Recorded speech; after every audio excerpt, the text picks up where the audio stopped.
এরা ভাই হাটে যে আগুন লাগার দামটা আছে না, একটা পাঠা কিনলি 9,000 টাকা। আরে ভাই কি করবি, আমি তো পাঠা কিনতে পারলি না, তুই পাঠিয়ে কিনলি 6,000 আর কমে নাই। ভাই আমি কোনো কিনতে নাই পারলি রে ভাই, আমাদের একটা হাঁস আছে না ওইটা কাটিব কি করবো। আরে ভাই কই হাটে কোনো লিলি কিনে রে ভাই, সে যাই ঘুরে আসছি যে। এরে ভাই হাটে আগুন লাগা রেট কোনো কিনতে পারলি নাই, গা দিকে কোনো দেখিব। ঠিকই বলছি ভাই, হাটে আগুন লাগা রেট। হ্যাঁ সত্যি। আরে ও কি আনছে, কে জান কি লুকায় লুকায় আনছো। জানো দেখ না কি আনছে। আরে ভাই কি বড় ভাই রে। আরে ভাই কি বড় বলছে, চিবাও।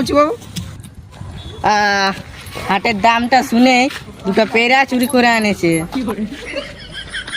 আ, শালা পায়া চোর। চোর।